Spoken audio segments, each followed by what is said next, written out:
নমস্কার বন্ধুরা, দিগনগর আড্ডা চ্যানেলে তোমাদের সকলকে স্বাগত জানাই।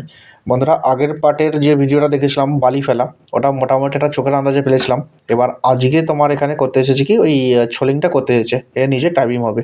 তো তা হতে করে হয়েছে কি, ওই সমস্ত কলম ওই ওয়াটার লেভেল করলো পাইপ দিয়ে।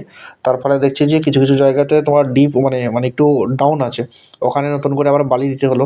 এবার বলি বালিটা কেন দিলাম, মানে এই সাদা বালি অবশ্যই আমি পয়সা দিয়ে খরচ করে কিনে এনেছি, 2000 টাকা ট্রাক্টর আমার এখানে, এটা পয়সা খরচ করে অবশ্যই কিনে এনেছি। কিন্তু এটা আমার কাজ হবে, কী কাজ হবে না, দেখবে এই বালি মাটির ভিতরে যখন জল দিয়ে আমি এটা জায়গাটাকে বসাবো না, ভীষণ রকমভাবে টাইটভাবে আটকে যাবে জিনিসটা। এত টাইট মানে একটা সলিড সাপোর্ট দেবে, মাটিটাকে এত শক্ত করে করে দেবে, তার ফলে তোমার জায়গাটাতে হবে না, জায়গাটা আর বসবে না।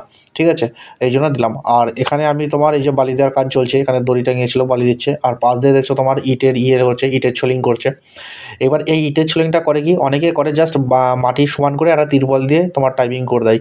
অনেকে আছে জাস্ট মাটিটাকে দুমুশ করে তোমার এক লাইন পেতে দিয়ে দেয়। কিন্তু আমি করেছি কি, আমি 2 লাইন ইট পাচ্ছি। তার কারণ আমার টাইবিমটা তো আমি অবশ্যই 10/10 টাইবিম দেবো, কিন্তু তার নিচে ওই টাইবিমটা যাতে ভালোভাবে সাপোর্ট পাই, তার জন্য আমি 2 লাইন ইটের ছোলিং করব।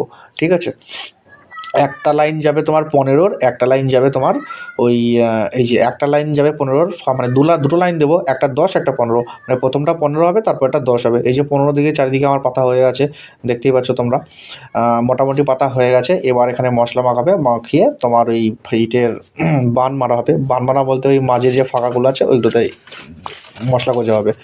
ঠিক আছে, প্রথম লাইনের নিচে দেয় না ইট, দ্বিতীয় লাইনের নিচে, মানে সরি, প্রথম লাইনে যে ইটটা আছে তার নিচে তোমার সিমেন্ট বালি দেয় না, কারণ বালির সাথে মিশে যাবে।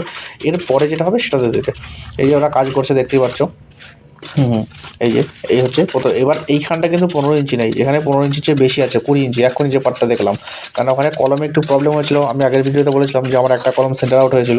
তো তাতে করে ওখানে করবো কি, আমি ওখানে ওই 20 ইঞ্চি করে ওখানে ওই টাইপিংটুকুটা একটু বড় দেবো, মানে চারদিকে 10/10 টাইপিং দিলেও ওই জায়গাটায় আমি 10/18 টাইপিং দেবো, যার ফলে কলমটা সেন্টারে চলে আসবে।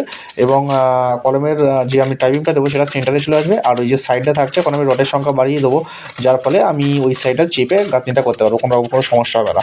আর বাকিটা তো মাটির নিচে ঢাকাই থাকবে, ওটা তো বলার অপেক্ষা রাখে না। এরা মশলা নিয়ে আসছে, মাখানো হচ্ছে, কাজ হচ্ছে। এবার ইটের ব্যাপারে যদি এখানে আমি যদি কোনো টিপসের কথা বলি, তাহলে অবশ্যই বলবো আগের দিন ইটগুলোকে ভালো করে ভিজিয়ে রাখবে। আগের দিন 2 দিন থেকে ভিজালে আরও ভালো, 2 দিন থেকে ইট ভালো করে ভিজিয়ে রাখবে, তাহলে কোনো সমস্যা হবে না, ইটটা জল খেয়ে থাকবে। আর দুর্মুষ অবশ্যই রাখবে, বালি ফেলার পরে দুর্মুষ করবে, দুর্মুষ করে তবে গাঁথবে।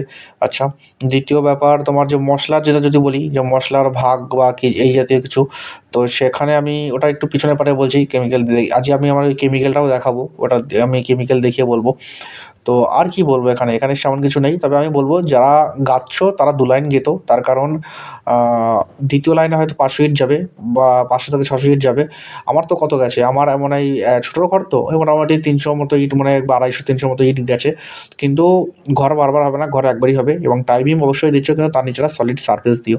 এই যে আমার যে লাইনটা, এই লাইনটা আমার 20 গাঁথনি করা আছে, ওদিকে 15 পরে 10, আর এখানে আবার 20/20 করা আছে, কারণ ওখানে আমি মোটা টাইপিং দেবো। আর এটা আমার ইট, গোল্ড ওয়াটার ইট। কিছুদিন আগে আমি একটা ভিডিও করেছিলাম ইটের, ওই ভিডিও থেকেই মানে দেখলে বুঝতে পারবে ওখান থেকে আমি ইট কিনেছি। ইট ব্যাপারে যাবতীয় পরীক্ষা টরীক্ষা করা, ওগুলো আমি সব ওখানে বলেছি, এখানে আর পারলে তো বলবো না আমি সব। আর এই মিস্ত্রিরা ফার্স্ট লেভেল কাটলো, কাটবার পরে খাওয়া দাওয়া করছিল। এবার এখন দ্বিতীয় লেভেলের কাজ চলছে। তো আমার 2-1 জায়গায় টাইবিম আছে, 9খানা টাইবিমের যেটা রয়েছে, সেই 9টা টাইবিমের ওখানে তোমার ওই একটা একটু কম আছে, ওটা লাস্টে ঢালছি। আর মশলার ব্যাপারটা আমি এখানে বলে দিই, এখানে 6 টিন বালি আছে, 1 টিন সিমেন্ট আছে। ঠিক আছে, 6 টিন বালি 1 টিন সিমেন্ট, 6 টিন বালিটা কিন্তু চেলে। আর চালার জন্য আমি বলবো, আমি তো ঢালাইয়ের চালনটা ছিল আমার কাছে, মাঝারি চালনটা আমার কাছে ছিল না এই মুহূর্তে। তো ঢালাইয়ের চালনটা আমি চেলেছি, মোটামুটি এতগুলো পাথর বার হয়েছে।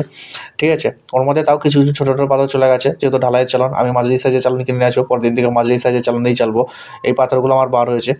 আর এইখানে যে আমি কেমিক্যালটা ব্যবহার করেছি, অবশ্যই বলবো এটা আমার অম্বুজা সাধারণ সিমেন্ট, একদম অম্বুজা নর্মাল যে সিমেন্ট, ওটা দিয়ে আমি গাঁথনি করছি।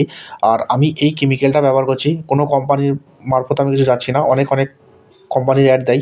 আমি কোনো কোম্পানির ব্যবহারে যাচ্ছি না, আমি জাস্ট যেটা ব্যবহার করছি আমি এটা একবার দেখিয়ে দিলাম, এই আর কিছুই না। 20 লিটারের একটা জার কিনে নিয়েছিলাম, আমার ওই দাম পড়েছিল 2300 টাকা। ঠিক আছে, আমার একটা বন্ধু দিয়েছিল, ও দিয়েছিল। তো লাস্টে আজ কাজ কমপ্লিট হয়ে গেল। কাজ কমপ্লিট হওয়ার পরে একটুখানি আমার মশলা বেঁচেছিল, সেই মশলাটা দিয়ে আমি ওই যে 9টা কলম আছে তার মধ্যে একটা কলম ডাউন ছিল, এই যে এইখানে আমি ঢালাইটা করে দিয়েছিলাম। মানে কিছুটা মশলা বেঁচেছিল, কিছুটা পাথর টাথর দিয়ে মেখে একটু সিমেন্ট দিয়ে ঢালাইটা করে দিয়েছি, এই যে সেটা। আর ঢালাইয়ের ভিতরে দেখো কিছু পাথর বেরিয়ে আছে, এই পাথরটা টাইপিংয়ের সময় মানে গ্রিপের কাজ করবে, যেটা আমি ঠেকে শিখলাম।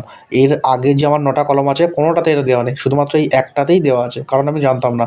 এবং আমি জানতাম না বলে আমি দিতে পারিনি, কিন্তু আমি এটা দিয়েছি এবার তোমাদের জানালাম, তোমরা সবাই দেবে। ঢালাই হয়ে যাওয়ার পরে এরকম করে পাথর গুঁজে দেবে যাতে পরবর্তী ঢালাইটা মানে গ্রিপ পাই। ঠিক আছে, এই একটা ব্যাপার বলার ছিল। আর দু একটা ব্যাপার তোমার আগামীকালকে তোমার আসবে, টাইপিং বাঁধা হবে, পাটা বাঁধা হবে, রড কাটা হবে, সেই ভিডিও আমি দেবো।